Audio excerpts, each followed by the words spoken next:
Diego Amorim segue com a gente aqui no Conexão Brasília e ele e o Rafael Tebas entrevistaram na Capital Federal o presidente do PSD, Gilberto Kassab, numa entrevista exclusiva para o jornalismo da Nova Brasil.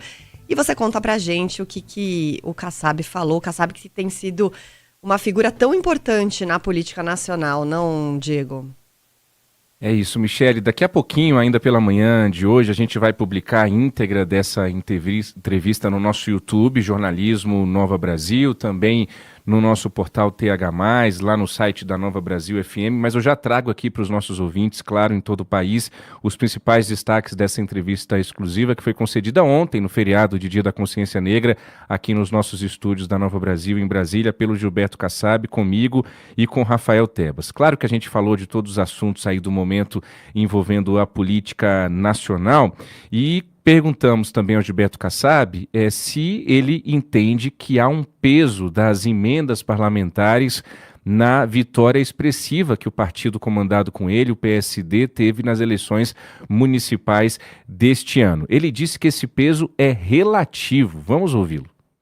O peso é importante, é lógico. Um prefeito que leva para a tua cidade uma emenda, a emenda com transparência, ela é bem utilizada, chega lá R$100 mil para reformar uma unidade de saúde, ele gastou bem gasto, ele teve um bom gasto de R$100 mil, lá foi reformada, é evidente que leva vantagem e merece, né? Porque afinal de contas ele conquistou um benefício para a sua cidade. Tem emendas que não são bem utilizadas, então essas não dão resultado. Então eu acho que é relativo, emendas bem utilizadas dão resultado sim. E a gente até comenta aqui no Congresso Nacional em Brasília, eu até já conversei com o Diego algumas vezes, como o Congresso está, como dizem, empoderado, né, com muita força. Tem como reverter isso ou, na tua avaliação, é um caminho sem volta? Olha, em relação às eleições municipais, eu discordo um pouco. As redes sociais, Rafael, elas aproximaram muito o eleitor diretamente do candidato. Antigamente você tinha o cabo eleitoral, né, que visitava casa a casa, você tinha o deputado que colocava a sua estrutura à disposição do candidato a prefeito ou a vereador.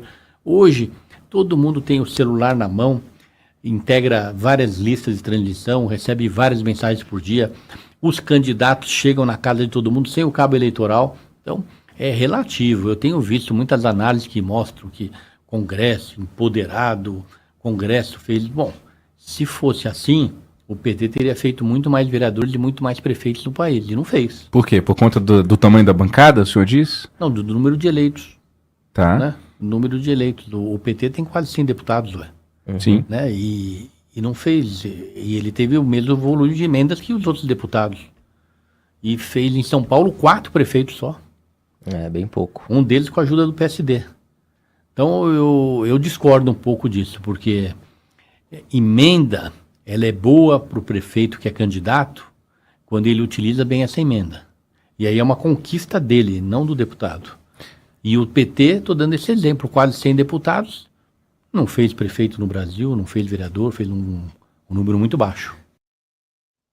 Tá aí o argumento do Kassab citando o exemplo do PT para dizer que a força das emendas é relativa nas eleições municipais. Perguntamos também ao Gilberto Kassab, claro, sobre a eleição na Câmara, a sucessão de Arthur Lira. O PSD, partido comandado pelo Kassab, tinha como candidato o deputado federal Antônio Brito, da Bahia. A candidatura do Brito não decolou e o PSD vai acabar apoiando o Hugo Mota, do Republicanos da Paraíba, que vai praticamente como candidato único aí em fevereiro do ano que vem. A gente perguntou ao Kassab sobre por que a candidatura do Brito não decolou. Vamos ouvir a resposta.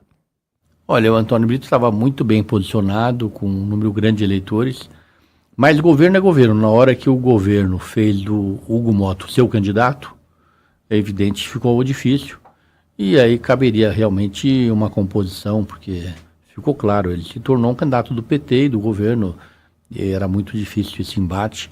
E no jogo democrático, dentro do legislativo, se você não tem uma composição, as bancadas elas ficam prejudicadas, porque tem presidências de comissões, relatorias, mesa, né? O que dá força ao mandato do parlamentar. Mas posso afirmar para vocês que o Brasil perdeu a chance de ter um grande presidente. Antônio Brito é uma pessoa muito qualificada, muito séria, honrada, culta, preparada.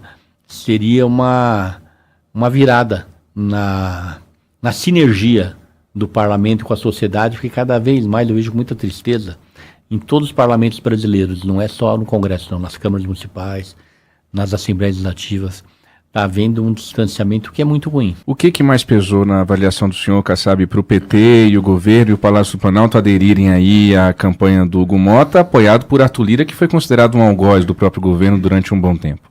Diego, essa resposta ainda estou procurando, mas eu respeito a posição do governo. Com a sua posição, ele praticamente definiu o jogo, então cabe a nós entender, não é? Entender, e dentro do jogo de forças do Congresso, saber tirar um proveito que não prejudique a nossa bancada.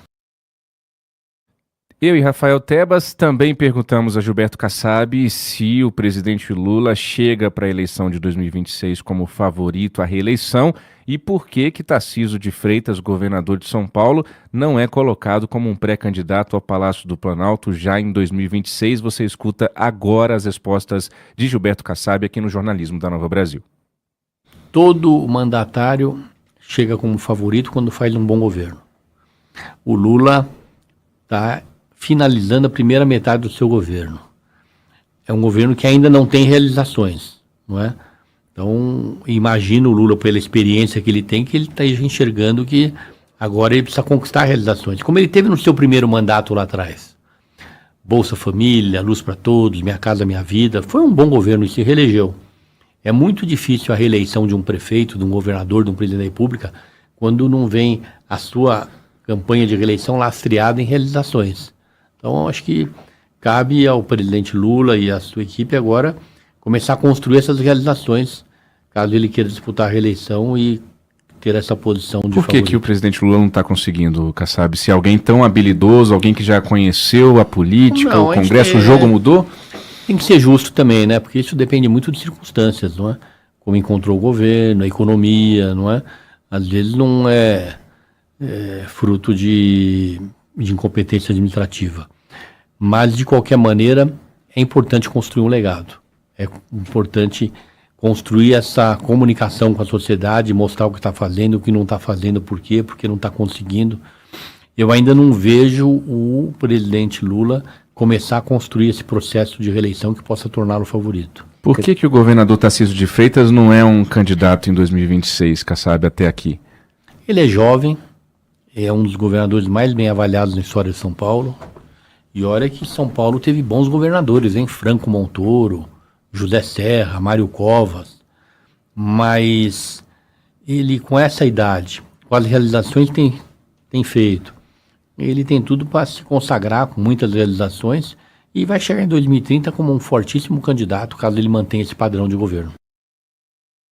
Rafael Tebas, Michele Nonato também perguntou ao Gilberto Kassab se ele tem interesse de voltar para a vida política como mandatário, né, para o executivo. E ele revelou para a gente aqui nessa entrevista exclusiva que tem vontade de se candidatar ao governo de São Paulo. Gilberto Kassab, a íntegra dessa entrevista concedida ao Jornalismo da Nova Brasil estará em instantes no nosso YouTube, @jornalismo Nova Brasil, e também no site da Nova Brasil FM. Eu volto com você, Michele Nonato. Perfeito, Diego Amorim. Estou ansioso para ver a íntegra da entrevista feita por vocês dois com o Kassab, essa figura importante do nosso cenário político. Obrigado, Diego. Amanhã tem mais, hein? Até amanhã. Valeu, Diego.